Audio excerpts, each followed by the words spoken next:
नमस्कार दोस्तों, मैं Harish Verma from VT technology से। आज इस टॉपिक के ऊपर मैं बात करने जा रहा हूं, वो उसका मेन कंसर्न जो है, मेन जो बात करेंगे ऑनलाइन पोर्टल सेल करना, क्या आपके पास सही डील है। तो देखिए, रिफर्बिश्ड प्रोडक्ट का मैं आपको एक एक चीज में बताऊंगा और उसके बाद आपको डिसाइड करना है कि क्या आपको रिफर्बिश्ड प्रोडक्ट कभी खरीदने चाहिए। देखिए, रिफर्बिश्ड प्रोडक्ट्स कंपनीज क्या बोलती हैं कि हम उसका कुछ पार्ट चेंज कर देते हैं, या कुछ जैक खराब हो गया या किसी के ऊपर स्क्रैच आ गया तो वो आपके पास रिफर्बिश्ड कैटेगरी में आ जाता है। तो देखिए, इंडिया में बहुत सारे पोर्टल जैसे अमेजॉन हो गया, ईबे हो गया, फ्लिपकार्ट हो गया, स्नैपडील हो गया, काफी ये धड़ल्ले से इन वेबसाइट्स के ऊपर आपके पास फोन चेंज कर रहे हैं। तो देखिए, ये जितने भी पोर्टल हैं, इसमें क्या है, आपके पास एक सेलर और बायर के बीच में ही एग्रीमेंट होता है। वो आपके बीच में एक एग्रीमेंट है, कल को फोन आपके पास कुछ 2 महीने बाद, 3 महीने बाद अगर आपके पास कुछ फोन में दिक्कत आ गई तो ना इन तीनों में से पोर्टल में से कोई जिम्मेवारी उस चीज को नहीं लेता, क्योंकि उस प्रोडक्ट की जिम्मेवारी जो होती है वो 15 दिन या 20 दिन की होती है। 20 दिन के बाद क्या होता है, वो सेलर को पैसे रिलीज कर दिए जाते हैं। और मान लीजिए अगर आपके पास 1 महीने बाद अगर फोन में दिक्कत आ गई तो ना आपका फोन सेलर लेगा, ना आपके पास वो स्नैपडील और ईबे लेगा। तो देखिए, रिफर्बिश्ड प्रोडक्ट्स परचेज करना सबसे बहुत गलत डील है। और ये किस लिए डील है, क्योंकि रिफर्बिश्ड प्रोडक्ट में हर एक पार्ट को चेंज कर दिया जाता है। देखिए, मैं आपको रिफर्बिश्ड प्रोडक्ट दिखाऊंगा। ये एक फोन की स्क्रीन है, ये अपने पास एक S6 मोबाइल है, तो ये रिफर्बिश्ड प्रोडक्ट है। आप देख सकते हैं, ये फोन की स्क्रीन है, ये इस वक्त ये इसका बैक है, और ये फोन का आपके पास मदरबोर्ड है। मदरबोर्ड, अब इस मदरबोर्ड में क्या है, आपके पास एक कैमरा है, एक आपके पास मॉडेम है। ठीक है, मॉडेम क्या करता है, आपके पास सिग्नल और बैटरी को इकट्ठा ऑपरेट करता है। ये आपके पास फोन है, और इसके पास कुछ कुछ आईसीज के प्रोडक्ट हैं, जैसे आपके पास चार्जिंग जैक हो गया, आपके पास ये एक अलग से आईसी है, ये डिस्प्ले आईसी है। तो क्या होता है कि ये जितना भी प्रोडक्ट है, ये आपके पास चाइना से आता है। चाइना से आके यहां पे असेंबल्ड कर दिया जाता है, और असेंबल्ड करने के बाद उसी प्रोडक्ट को आपके पास ऑनलाइन पोर्टल्स के ऊपर रिफर्बिश्ड प्रोडक्ट के नाम से बेच दिया जाता है। और आपने अगर कोई प्रोडक्ट ले लिया, अगर वो सेलर्स आपने एक बार परचेज कर लिया और आपके पास घर में आ गया, और उसी प्रोडक्ट में अगर आपके पास 15 दिन बाद या 20 दिन बाद प्रॉब्लम आ गई, तो आपका वो प्रोडक्ट वापस भी नहीं होता। देखिए, और ये जो प्रोडक्ट होते हैं आपके पास ऑनलाइन पोर्टल में, ये जो भी स्नैपडील हो गया या फ्लिपकार्ट हो गया, ईबे हो गया, अमेजॉन हो गया, ये ज्यादा से ज्यादा दिन उस प्रोडक्ट की वारंटी जो होते हैं 15 दिन लेते हैं। 15 दिन के अंदर आप उस चीज को रिप्लेस कर लेते हैं। और रिफर्बिश्ड प्रोडक्ट में सबसे बड़ी प्रॉब्लम ये है कि दिक्कत ही आपके पास 1 महीने बाद आती है। तो उस टाइम आपके पास तो वक्त बचता नहीं है कि आप उस प्रोडक्ट को सेल कर दीजिए, क्योंकि उनकी गाइडलाइंस के मुताबिक अगर आपने प्रोडक्ट एक बार रिसीव कर लिया तो 15 दिन के अंदर अंदर अगर आपको कोई दिक्कत आई तभी आप उस प्रोडक्ट को सेल कर सकते हो। अदरवाइज जितनी भी ये ऑनलाइन कंपनीज हैं, ये उसी सेलर्स को पर्टिकुलर मनी आपके पास रिलीज कर देती हैं। तो सबसे बड़ी बात ये समझना जरूरी है कि ये रिफर्बिश्ड चीजें हैं। और रिफर्बिश्ड चीजों में सबसे बड़ी दिक्कत क्या आती है, आपके पास देखिए, ये एक अगर फोन का चार्जर है, इस फोन चार्जर को, इसका मेन मकसद क्या है कि आपके पास वोल्टेज को एम्पियर्स में चेंज करना। अगर आपने रिफर्बिश्ड प्रोडक्ट कर लिया है चार्जर का भी, तो वो वोल्टेज को प्रॉपर्ली, जो 240 वोल्ट है, उसको प्रॉपर्ली एम्पियर में चेंज नहीं कर सकते। और अगर फोन भी आपका रिफर्बिश्ड है तो आपको एक जोर का करंट का झटका भी लग सकता है, आपका फोन ब्लास्ट हो सकता है, जिससे आपको नुकसान हो सकता है और आपको चोट लगने की बहुत ज्यादा आशंका रहती है। तो सबसे पहले मैं ये बोलूंगा कि रिफर्बिश्ड प्रोडक्ट का आपको बिल्कुल ही दूर रहना है। इन चीजें ये आपको सस्ती जरूर दिखती हैं, बट आपको एक्चुअल में इनकी ये चीज होती है। तो और उससे अगली चीज मैं बात करूंगा, जब भी आप सेकंड हैंड मोबाइल मार्केट में जाएं, या आप गफार मार्केट में जा रहे हैं अपना फोन परचेज करने, या दिल्ली, चंडीगढ़, मोहाली, जो भी आपके पास सेकंड हैंड मोबाइल की मार्केट होती है, तो सबसे बड़ी चीज हम लोग क्या गलती करते हैं कि कोई प्रोडक्ट, मान लीजिए अगर 25,000 का आपको इन सेकंड हैंड मार्केट में या रिफर्बिश्ड में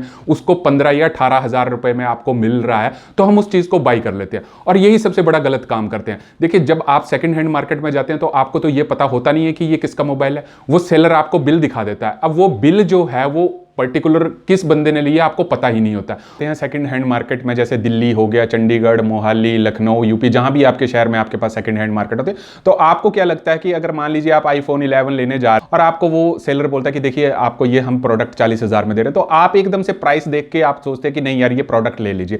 बट आपको सबसे बड़ी बात का ये ध्यान रखना है कि जब भी कोई आदमी अपने फोन को वहां पे सेल करने आया हुआ है, आपको उसकी बैकग्राउंड का पता नहीं, क्या पता वो क्रिमिनल है या उसने कोई क्राइम करके वहां पे फोन दे दिया हुआ है, और उसकी फोन की जो IMEI नंबर है वो ऑलरेडी ब्लैक लिस्टेड है, पुलिस उसको ट्रैक कर रही है। तो देखिए, जब, और ये पुलिस ट्रैक कैसे करती है ये भी मैं आपको बता देता हूं कि फोन जो होता है, फोन का आपका एक IMEI नंबर होता है, जिसको हम इंटरनेशनल मोबाइल इक्विपमेंट आइडेंटिटी बोलते हैं, और सिम का जो होता है MSISDN नंबर होता है, जो कि आपके पास 16 डिजिट का होता है। तो IMEI और MSISDN नंबर एक फोन की इक्विपमेंट की आइडेंटिटी आपको बताते हैं। तो जब भी कोई आदमी एक जगह से दूसरी जगह पे मूव कर रहा है तो वो नेटवर्क के टच में है, और जैसे ही उसकी लोकेशन कोई अपडेट होती है वो आपके पास नेटवर्क को पता लगता रहता है कि ये बंदा यहां पे पहुंच गया।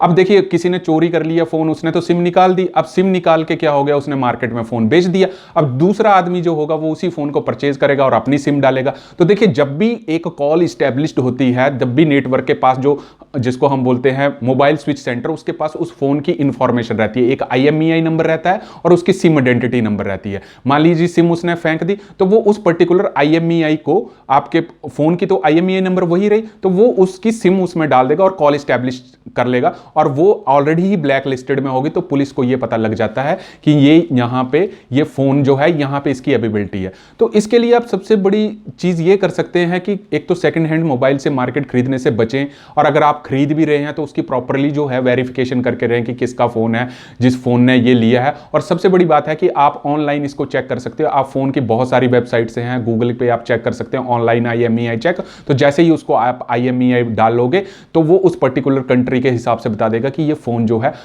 ब्लैक लिस्टेड में है या व्हाइट लिस्टेड में है। जो जिन फोन्स की IMEI बिल्कुल क्लियर होती है, that comes in the part of white listed, और जिन फोन्स की IMEI ब्लैक लिस्टेड होती है कि या किसी ने कोई क्राइम कर दिया है या वो फोन की IMEI वैलिड ही नहीं है, तो वो आपके पास ब्लैक लिस्टेड में आ जाते हैं। तो आपको ये जरूर चीजों का ध्यान देना है कि आप फोन जो परचेज कर रहे हैं वो ब्लैक लिस्टेड IMEI में आ रहा है या व्हाइट लिस्टेड IMEI में आ रहा है। तो ये लोगों को ज्यादातर ये पता नहीं होता।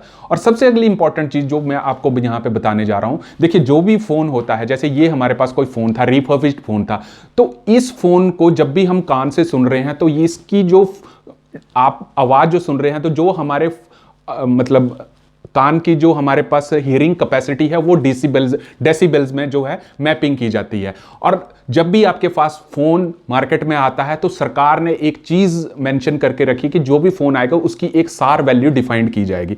सार वैल्यू का मतलब है कि उसकी हियरिंग कैपेसिटी जो होगी वो उससे ज्यादा नहीं होगी। अगर उसकी हियरिंग कैपेसिटी ज्यादा होगी तो वो मार्केट में पास नहीं किए जाते हैं। तो जब भी आप फोन परचेज करते हैं या सेकंड हैंड फोन लेते हैं तो उस डब्बे के बाहर या फोन के ऊपर उसकी सार वैल्यू लिखी जाती है कि हमने जो गवर्नमेंट की जो गाइडलाइंस है उसको फॉलो किया और जो हियरिंग कैपेसिटी है उसके अकॉर्डिंग ये क्राइटेरिया मीट कर रहे हैं। और सबसे बड़ी इंपॉर्टेंट बात यहां पे है कि जब भी आप रिफर्बिश्ड फोन ले रहे हो या आप सेकंड हैंड मार्केट से फोन ले रहे हो तो रिफर्बिश्ड प्रोडक्ट में ये सबसे बड़ी दिक्कत है, क्योंकि आपका हर एक पार्ट जो है फोन का वो सारा ही आपके पास चेंज है और उस पर्टिकुलर मॉडम की जो सार वैल्यू है वो आपको पता नहीं है।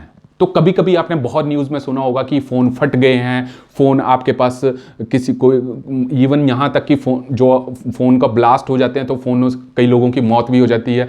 तो ये आपको सबसे बड़ा ध्यान रखना है कि आप जब भी रिफर्बिश्ड प्रोडक्ट लें आपको इन सारी बातों को ध्यान रहना है। अदरवाइज आप 5 या 7 हज़ार के लिए आप अपनी फैमिली या अपनी को जान को खतरा नहीं डाल सकते हैं। और ये आपको बात का ध्यान रखना है। तो आपको किस किस चीज़ का बात का ध्यान रखना है? IMEI क्लीन होनी चाहिए आपके पास, उसका आपके पास MSISDN क्लियर होना चाहिए आपके पास, फ़ोन व्हाइट लिस्टेड में है या ब्लैक लिस्टेड में ये चेक करना है, आपके फ़ोन की सार वैल्यू है ये कैसे चेक करनी है, वो फ़ोन के ऊपर लगा होता है। बट जब भी आप रिफर्बिश्ड प्रोडक्ट खरीदते हैं दोस्तों आपको इन चीज़ों का पता ही नहीं होता कि इसकी सार वैल्यू क्या है फ़ोन के, क्योंकि जब भी कोई कस्टमर आ रहा है तो वो फ़ोन को खोल के तो देखेगा नहीं, ठीक है। तो ये चीज़ों से आपको दूर रखना है, क्योंकि जितने भी रिफर्बिश्ड प्रोडक्ट्स हैं वो सारे बाहर से असेंबल्ड होते हैं। आपके पास दिल्ली, मुंबई, चाइना का जो भी प्रोडक्ट है वो आपके पास आ रहा है और यहाँ पे आके एक एक जो इसका पुर्जा है, कैमरा है, आपके पास इसकी ये आप मॉडर्न चिपसेट है या इसका जो चार्जिंग जैक है, ठीक है, और इसके जो ईयरफोन है, हियरिंग कैपेसिटी जो है, कैमरा है, ये सभी चीज़ें तो चेंज होती हैं।